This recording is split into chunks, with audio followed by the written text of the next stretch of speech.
படத்துடைய கதை வந்து என்ன அப்படின்னு முதல்ல பார்த்துடலாம். இந்த கதையோட ஆரம்பத்திலே வந்து பார்த்தீங்கன்னா, நம்ம ஹீரோ வந்து சேலத்தில ஒரு காலேஜில வந்து படிச்சுட்டு இருக்காரு. ஸோ அதுதான் வந்து அவருக்கு ஒரு ஃபைனல் டே. காலேஜ் வந்து முடிய போற ஒரு டைமு. ஸோ இதுக்கப்புறம் நம்ம டிலே பண்ணக்கூடாது. நம்ம லவ் பண்ணிட்டு இருந்த பொண்ணுகிட்ட போய் ப்ரப்போஸ் பண்ணிடணும் இன்னைக்காச்சு. பயந்து பயந்து இருந்தோம் இத்தன நாளா. இனிமே அந்த பயம் வந்து இருக்க வேணாம் அப்படின்னு சொல்லிட்டு அந்த பொண்ணுகிட்ட போய் டைரக்ட்டா சொல்றாரு தன்னோட விருப்பத்த. ஸோ அந்த பொண்ணு வந்து இல்ல நான் வந்து உன்ன அப்படி நினைக்கல அப்படிங்கிற மாரி சொல்லிட்டாங்க.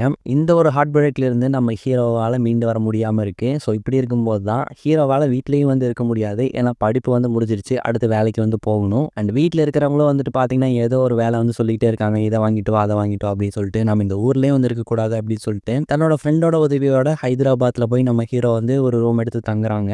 ஸோ தனக்கு விருப்பமே இல்லாம என்னடா பண்றது அப்படின்னு இவர் நினைக்கும்போது தான் கேட் எக்ஸாம்ஸ் வந்து படிக்கலாம். ஸோ அத வந்து படிச்சுட்டே வந்து சின்னதா வேலைக்கு வந்து போலாம் அப்படிங்கிற மாரி பண்றாரு. அதே ஹைதராபாத்ல தான் புதுசா வேலைக்கு வந்து நம்ம ஹீரோயின் வந்து ஜாயின் பண்றாங்க ஒரு ஐடி கம்பெனில. ஸோ இந்த ஒரு நிலையில தான் நம்ம ஹீரோ வந்து ஒரு கல்யாண ஃபங்க்ஷன்ல வந்துட்டு ஹீரோயினை வந்து ஃபர்ஸ்ட் சந்திக்கிறாரு. பார்த்ததுமே ஹீரோக்கு வந்து பிடிச்சு போக லவ் பண்ண ஆரம்பிக்கிறாரு. ஸோ இந்த பொண்ணோட வந்து நம்ம ஃப்ரெண்ட்ஷிப் வச்சுக்கிட்டு அதுக்கப்புறம் வந்து தன்னுடைய லவ்வை வந்து சொல்லணும் அப்படின்னு ஹீரோ வந்து சில பல முயற்சிகள்லாம் வந்து எடுக்கிறாரு. அதில் சிலது வந்து சொதப்புது, சிலது வந்து சக்ஸஸும் ஆகுது. ஸோ ஃபைனலாக அந்த ஒரு பொண்ணை வந்து நம்ம ஹீரோ லவ் பண்ண வச்சாரா இல்லையா? இந்த கதையில் நடந்த மற்ற சுவாரஸ்யமான விஷயங்கள் வந்து என்னென்ன? ஹீரோவோட இந்த ஒரு காதலுக்கு வந்து யாரெல்லாம் வந்து எதிரியா வராங்க? ஸோ அவங்களெல்லாம் வந்து எப்படி சமாளிச்சாரு? அப்படிங்கிறது தான் இந்த பிரேமலு படத்தோடைய மீதி கதை அப்படின்னு சொல்லலாம்.